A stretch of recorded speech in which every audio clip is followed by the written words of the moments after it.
ሰላም ተኸታተልቲ መዳብ ፎሬክስ ኣካዳሚ ሰላም ዘለዎ ቀዳመ ሰንበትን ናይ ዕረፍቲ ግዜን ብምምናይ ንሎም መዓልቲ ድማ ከምቲ ልሙድ ናይ ሰንበት ማርኬት ኣናሊሲስ ሒዘ መፅእ ኣለኹ። ሼር ላይክ ሳብስክራይብ ጌርኩም ክሳብ መወዳእታ ክትከታተሉኒ ድማ ብኣኽብሮት ይዕድመኩም። ቅድሚ ናብ ቴክኒካል ናብ ቻርት ምሕላፍና ኣብ ፋንዳሜንታል ሳይድ ወይ ድማ ኣብ ናይ ኒውስ ኢቨንት እንታይ ኣሎ ክንርኢና። ነዚ ዝመፅእ ዘሎ ሰሙን ሶኒ ዝኾነ ኒውስ የብልናን። ሶሉስ እንድሕር ርኢናዮ ናይ ጂፒዋይ ወይ ድማ ናይ ጃፓኒዝ የን ኣዝዩ ኣገዳሲ ዝኾነ ኒውስ ኢቨንት ኣለና። ሞኔታሪ ፖሊሲ ከምኡውን ባንክ ኦፍ ጃፓን ኣውትሉክ ሪፖርት ፕረስ ኮንፈረንስ ይብለና ኣሎ ማለት እዩ። ኣዝዩ ኣገዳሲ ኒውስ እዚ ምክንያቱ ከምቲ ንሪኦ ዘለና ኣብ ናይ ጃፓን ካረንሲ ወይ ናይ ጃፓን ኢኮኖሚ ኣብቲ ዝተሓተ መለክዒኡ በፂሑ ኣሎ ማለት እዩ። ብጣዕሚ ጃፓኒዝ የን ኣብ ክቱር ፕሬጀር እዩ ዘሎ ማለት እዩ ከምዚ ንሪኦ ዘለና። ስለዚ እዚ ኒውስ እዚ ወይ እዚ ሪፖርት ዝመፅእ ፅባሕ ንጃፓን ወይ ንጂፒዋይ ኣዝዩ ኣገዳሲ ማለት እዩ። ስለዚ ኣብ ማርኬት ከዓ ብዙሕ ናይ ቮላቲሊቲ ወይ ድማ ናይ ማርኬት ምንቅስቃስ ከኸትል ይኽእል እዩ። ስለዚ ነዚ ኒውስ እዚ ብፍላይ ጃፓኒዝ የን ትሬድ እትገብሩ ትሬደርስ ነዚ ኒውስ እዚ ኣብ ግምት ከተእትዎ ኣለኩም ማለት እዩ። ኣብ ረቡዕ እንድሕር መፂና ድማ ቀፂልና ረቡዕ ናይ ዩሮ ፒኤምኣይ ኣለና ማለት እዩ። ናይ ፍሬንች ኤንድ ጀርመኒ ናይ ጀርመንን ናይ ፈረንሳን ናይ ፒኤምኣይ ኣለና። እዚ ፓርቼዚንግ ማናጀር ኢንዴክስ ዝበሃል ማለት ድማ እዚ ከዓ ኣዝዩ ኣገዳሲ ብፍላይ ዩሮ ከዓ ምስ ጀርመንን ምስ ፍሬንችን ዝተተሓሓዘ ኣብቲ ኢኮኖሚ ማለት እዩ። ስለዚ ናተን ዝኾነ ሪፖርት ዝወፅእ ድማ ንዩሮ ኣዝዩ ፀላዊ ቀፂሉ እውን ናይ ግሬት ብሪቴን ፓውንድ ድማ ፒኤምኣይ ኣለና። እዚ እውን ኣዝዩ ኣገዳሲ እዩ ረቡዕ ማለት እዩ። እንደገና ናይ ካናድያን ዶላር ድማ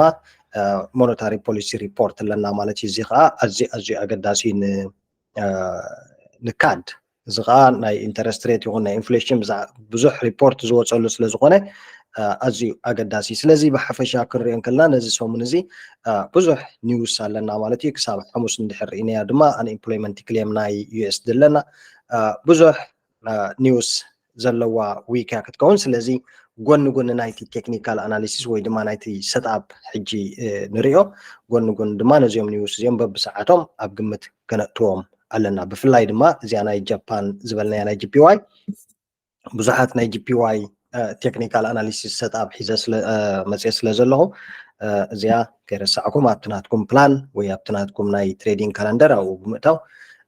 ክትከታተልዋ ኢኹም ማለት እዩ። ስለዚ እቲ ፋንዳሜንታል ሳይድ ነዚ ይመስል። ካብዚ ቀፂልና ድማ ናብቲ ቴክኒካል ክንሓልፍ ኢና። ለስጎ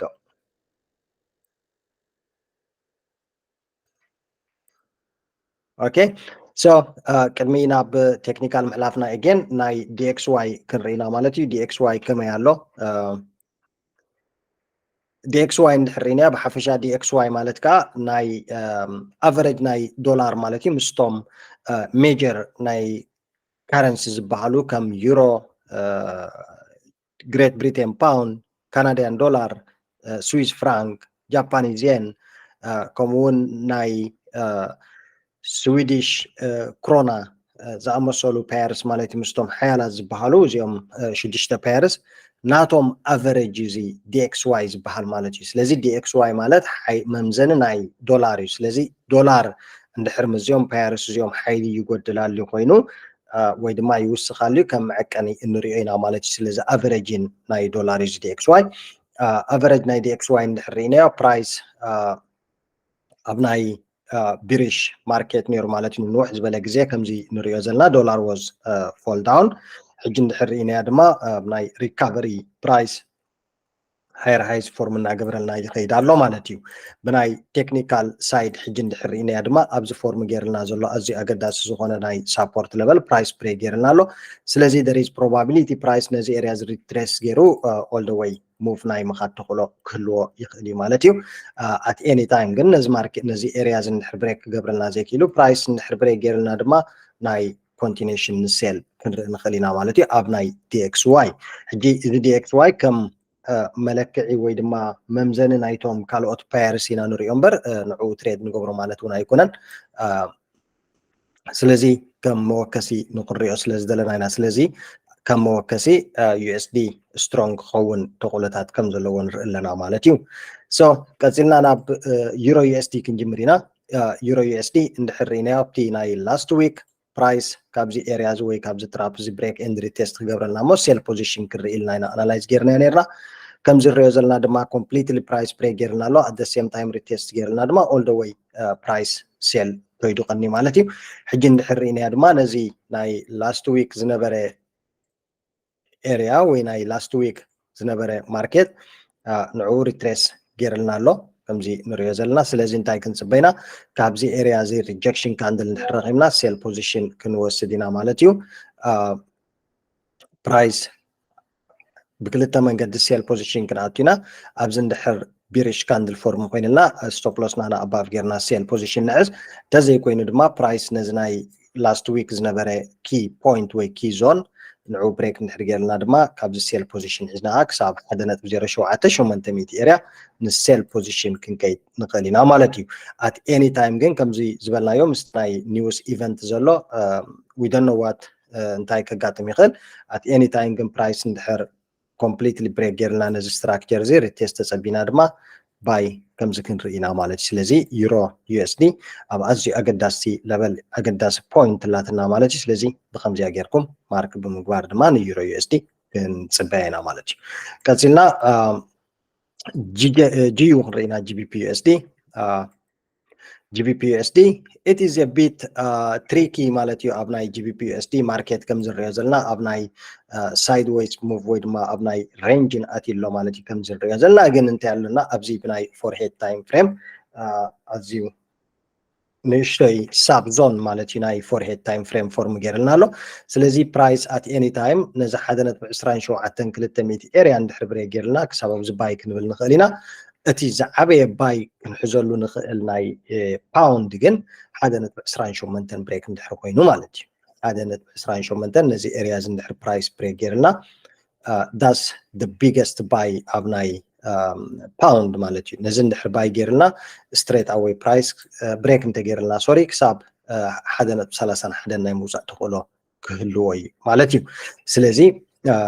ነዚ 1.27 ብሬክ እንድሕር ገይርና ንእሽተይ ኤርያ ኢና ክሳብ ኣብዚና ናይ 40-50 ፒፒና ንባይ እንሕዝ ማለት እዩ እቲ ዝዓበየ ባይ ግን 1.28 ኤርያ ኢንስቲቱሽናል ለበል እንድሕር ብሬክ ኮይንልና ግን ንነዊሕ ባይ ፖዚሽን ክርኢና ማለት እዩ ንሕጂ ግን ኣብዚ እውን እንታይ ኣላትና ነዚ ሕጂ መፂዎ ዘሎ ኤርያ ማለት እዩ በፂሕዎ ዘሎ ኤርያ ካብዚ እንድሕር ሪጀክሽን ረኺብና ድማ if price reject this structure sell position ክርኢና ክሳብ 1.26 ክሳብ ኣብዚ ማለት እዩ but ናይ መወዳእታ እቲ ዝዓበየ ሴል ናይ GBP USD 1.26 ማርኬት እንድሕር ብሬክ ገይርልና it is end of ፓውንድ ሳብ ኣብዚ ናይ ምውራድ ተኽእሎ ክህልዎ እዩ ማለት እዩ ስለዚ ተኸታቲልና ክርያ ኢና እዚኣ ናይ GBP USD ብፍላይ ካብዚ ትራፕ ኤሪያዝ ብዓብዩ ካብዚ ናይ አኩሚሌሽን ፌዝ ዘለዎ ማለት እዩ ካብዚ ኤሪያዝ እንድሕር ወፅያትና it is ነዊሕ ናይ 200 ክሳብ 250 ፒፕ ናይ ምኻድ ኢዝሊ ኦፖርቹኒቲ ኣለና ማለት እዩ እዚ ኣብዚ ሴል ኤንድ ባይ ንብሎ ግን እዚ ኣብዚ ሴል ኤንድ ባይ ንብሎ ንውሕድ ግዜ ማለት እዩ ናይ 50-60 ፒፒና ባይ ኤንድ ሴል ክንብል ኢን ቢትዊን ግን እቲ ዝዓበየ ነዚ ክኸይድ እንከሎ እዩ ማለት እዩ ቀፂልና ናይ GBP GPY ክንርኢና GBP GPY ታኒ ውስከን ርስዓ ናይ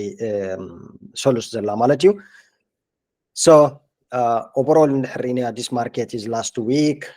ናይ GBP week ይኩንብሎ ንኽእል ኢና ምስ GPY market completely in a very aggressive ዝኾነ ናይ bullish market ከምዚ ንሪኦ ዘለና price higher highs form እናገበረልና all the way ከይድሎ ማለት እዩ ሕጂ እንድሕርኢና ዋላ ብናይ ዴይሊ እንድሕርኢና ኸ price is forming double tops already ኣብዚ ከምኡውን ኣብ ናይ previous high ይበፅሕልና ዘሎ ማለት እዩ ማርኬት እዚ so there is potential market rejection ብፍላይ ድማ እቲ ኒውስ እንድሕር ፖዚቲቭ መፅኡ ናይ ጃፓኒዝ yen GBP GPY all the way ናይ ሴል ናይ ምምላስ ተኽእሎ ክህልዎ እዩ ማለት ስለዚ እዚኣ ማርኬት እዚኣ ነታ ኒውስ ክንፅበየላ ኢና ናይ ኒውስ ኢቨንት ማለት እዩ 187.300 ቢኮዝ ኣብ ዘላትና ኣዝያ ኣገዳሲ ዝኾነ ስትራክቸር ኣለና ኣብዚ ነዚ ኤርያ ዝ ብሬክ እንድሕር ገይርልና ግን ፕራይስ all the way in sell position ናይ ምኻድ ተኽእሎ ክህልዎ እዩ ማለት ስለዚ we are not fancy to buy GBP GPY ግን ንሴል ፖዚሽን ግን 187 ኤሪያ ብሬክ እንድሕር ኮይንልና ግን all the way sell ናይ ማሓዝ ተኽእሎ ክህልዎ ናይ ማለት ወላው እንድሕር ኢና complete bullish trend line for head time frame trend line ኣለና ስለዚ at any time ነዚያ structure ዚኣ ብሬክ ትገብረልና ፕራይስ ክንፅበይና ወላ ብናይ smaller time frame እንድሕር ኢና not really important ዝኾነ ኤሪያ ማለት እዩ ስለዚ ፕራይስ ነዚ ብሬክ ገብረልና ክጅምር እንከሎ ሴል ፖዚሽን ክንሕዚና all the way to the downside ማለት እዩ ሕጂ ኣብ ናይ ጃፓኒዝ የን ዘለዎም ፔርስ ብዙሓት ኣናላይዝ ክንገብር ኢና ኮሪሌትድ ስለዝኾኑ እቲ ሞመንት ናቶም ናብ ሓደ ዳይሬክሽን ስለዝኾነ ግን ዝኾነ ክትመርፁ ትኽእሉ ኢኹም not really ንብሙልኦም ትሬድ ንገብሮም ማለት ኣይኮነን ግን we can choose one ንዓና ኮምፎርታብል ዝኾነ ሓደ ክንመርፅ ንኽእል ኢና ማለት ስለዚ እዚኣ GBP GPY ቀፂልና ድማ CHF GPY ክንርኢና CHF GPY እውን ድሕር ኢና እዚ ማርኬት እዚ ኣላውን ኣብ ናይ ኦል ታይም ሃይ ክንብሎ ንኽእል ኢና ምስቲ ክንዛረበሉ ፀናሕና ናይ ጃፓኒዝ የን ኣብ ፕሬጀር ዘለዎ ግዜ ወይ ድማ እቲ ናይ ቫልዩ ናይ GPY ኮምፕሊት ጎዲልዎ ብዘሎ ኦል ታይም ሃይ እዩ እንደገና ሕጂ እዚ ማርኬት እንድሕር ኢና ቢዩቲፉል ትረንድ ላይን ኮምፕሊትሊ ብሬክ ገይርልና ኣሎ at the same time ድማ very nice ዝኾነ ኤሪያ ኦፍ ቫልዩ ፎርም ኮይንልና ኣሎ ስለዚ 170.380 ኤሪያ ነዚኣ ብሬክ ክትገብረና ክንፅበያ ኢና ካብዚ ድማ ንሴል ፖዚሽን ክንሕዚና ማለት ስለዚ this is our sell position price break ምስ ገበልና ሴል ሒዝና ድማ ክሳብ 169 ከምኡ እናበልና ንሴል ክንርኢና ስለዚ ንምንታይ ኢና ሕጂ እዚኦም ናይ ጃፓኒዝ የን ኣብ ናይ ሴል ጥራሕ ንሪኦም ዘለና ዳርጋ ኣብቲ ዝለዓለ ጥርዚ ናይ bullish area በፂሖም ዘሎ ዋላ ብናይ ሃየር ዊክሊ እንድሕር ኢና ሕጂ we can see እዚ ማርኬት እዚ ኣብቲ all time high ማለት እዩ ናይ መወዳእታ ኤክስፓንድ ኮይኑ ዘሎ ስለዚ ኣብዚ ኤሪያ እዚ ባይ ምባል ቁርብ ኤቢት ሪስክ ስለዝኾነ we don't need ኣብዚ ሪስክ ክንወስድ ንባይስ ግን ናይ ሴልስ ፕራይስ ሪቨርሳል ከምዚ እንድሕር ረኺብና ግን ሴል ፖዚሽን ክርኢና ማለት እዩ ስለዚ ምስታን እዩ ሳብ ግምት ብምእታው CHF GPY 170.380 ኤሪያ ብሬክ እንድሕር ገይራትና ሴል ፖዚሽን ክርኢና ማለት እዩ ስለዚ GBP GPY ከምኡውን CHF GPY ርኢና ፀኒሕና ቀፂልና ድማ CAD GPY ክንርኢና ማለት እዩ ስለዚ CAD GPY እውን እንድሕር ኢና ናይ ዴይሊ ታይም ፍሬም ማርኬት ኮምፕሊትሊ ዳብል ቶፕስ ኣብዚ ዘለና ማለት እዩ ሕጂ ድማ ፕራይስ ንእሽተይ ፑሽ ናብዚ ኤሪያ እዚ ክመፀልና እሞ ካብዚ ድማ ሴል ናይ ምኻድ ተኽእሎ ክህልዎ ይኽእል እዩ ስለዚ እዚኣ እውን ከም ኣማራፂ ክንሪኣ ንኽእል ኢና ዋላ ብናይ ፎርሄድ ታይም ፍሬም እንድሕር ኢና ድማ ፕራይስ ናይ ፊው ፒፕስ ተሪፍዎ ኣሎ ናብዚ ኤሪያ እዚ ንክመፅእ ስለዚ ነዚ ኤሪያ እዚ እንድሕር ባላንስ ገይርልና ድማ ሴል ፖዚሽን ክንርኢ ንኽእል ኢና ቀፂልና ድማ USD GPY ክንርኢና ማለት እዩ USD GPY እውን ከምቶም ካልኦት ፔርስ ማለት እዩ ፕራይስ ኮምፕሊትሊ ቢዩቲፉል ትረንድ ላይን ብሬክ ገይርልና ኣሎ at the same time ድማ ፕራይስ ሪቴስት ይገብረልና ኣሎ ናብዚ ኤሪያ እዚ ማለት እዩ ንእሽተይ ፑሽ ንላዕሊ ክሳብ 150 ኢንስቲቱሽናል ለበል ኣለና 150 ካብ 150 ድማ ሴል ፖዚሽን ናይ ምኻድ ተኽእሎ ክህልዎ እዩ ማለት እዩ ኣብዚ ኤሪያ እዚ ፕራይስ ሴል ፖዚሽን ናይ ምምፃእ ተኽእሎ ክህልዎ እዩ ስለዚ እቶም ናይ ጃፓኒዝ ፔርስ ወይ ናይ GPY ፔርስ GBP GPY CAD GPY CHF GPY USD GPY ካብ ኩሎም ሓደ ወይ ክልተ ክንወስድ ኢና ማለት እዩ ብምልኦም ምውሳዶም ኣየድልየናን እዩ ምክንያቱ እቲ ካይዶም ሲሚላር ስለዝኾነ ፋይናሊ the only one Mr. Gold ክንርኢና ማለት እዩ Mr. Gold እንድሕር ርኢናዮ እዚ ማርኬት እዚ ኮምፕሊትሊ ላስት ዊክ እዚያ ዊክ እዚኣ ሪካቨር ገይሩሎ ፕራይስ ኮምፕሊት ተመሊሱሎ ማለት ሪትሬስ ገይሩሎ እምበር እታ ዝሓድ ቅድሚኣ ዝነበረት few days market was completely crashed down ስለዚ ሕጂ እንድሕር ርኢናዮ ሕጂ እንድሕር ርኢናዮ ድማ ፕራይስ last days ናይ ዓርቢ ሓሙስን ዓርብን ማለት እዩ ክንብል ንኽእል ኢና ኣብቲ ናይ መወዳእታ ናይቲ ሰሙን ፕራይስ ሙሉእ ብሙሉእ ሪካቨር ገይሩሎ ስለዚ ኣብዚ እንድሕር ርኢናዮ ፕራይስ ነዚ ኤሪያ እዚ ብሬክ ገይሩልና ኣሎ ኮምፕሊትሊ ሪቴስት ገይሩ ድማ ንሴል ኮንቲኒሽን ክኸይድ እናተፀበናዮ ግን ፕራይስ ኮምፕሊትሊ ኣንደር ኮንትሮል ናይ ባየርስ ኣትሎ ማለት እዩ ፕራይስ ኮምፕሊትሊ ባክ ኣፕ as we can see bullish confirmation candles form እናገበረ ማለት እዩ ስለዚ እንታይ ክንጽበይና ኣብ ናይ ዝመጽ ዘሎ ሰሙን 240 key point ወይ ድማ area of value institutional level ኣለና ማለት እዩ ስለዚ 240 break እንድሕር ጌርና at the same time ድማ ነዚ beautiful ዝኾነ trend line ኣለና ኣብዚ ነዚ trend line break እንድሕር ጌርና there is continuation ናይ market up ክንጽበይና ማለት እዩ at any time ግን ነዚ previous low ናይ 213 area ነዚ እንድሕር ብሬክ ጌርልና ኻ ሴል ኦፍ ክሳብ 1980 ትኸይድ እዩ ንግዜኡ ግን እንታይ ክንገብር ንኽእል እዚ ማርኬት እዚ 230 ብሬክ እንድሕር ጌርልና ቬሪ ክሎዝ ኣላ ማለት እዩ ናይዚኣ ብሬክ ብናይ ስሞለር ታይም ፍሬም 230 ብሬክ እንድሕር ጌርልና ሪቴስት ክሳብ 240 ባይ ፖዚሽን ክንሕዝ ንኽእል ኢና ማለት እዩ at the same time ድማ ካብዚ 230 ማርኬት እንድሕር ሪጀክት ጌርልና ኣብ ናይ ማርኬት ኦፕን ብድሕሪኡ ድማ ሴል ክሳብ 214 ኤሪያ ክንሕዝ ኢና ማለት እዩ እቲ ዝዓበየ ባይ ወይ ሴል ግን 240 ብሬክ እንድሕር ጌርልና game over price there is high probability all the way continuation to the up ማለት እዩ ነዚ 213 ኤሪያ ብሬክ እንድሕር ጌርልና ድማ ናብ 1920 ናይ ምውራድ ተኽእሎ ክህልዎ እዩ ማለት ስለዚ ጎልድ ንሓፂር ግዜ ካብ 2030 ባይ ክሳብ 2040 ክርእ ንኽእል ኢና at the same time ድማ 2030 ሪጀክት ክሳብ ኣብዚ 2013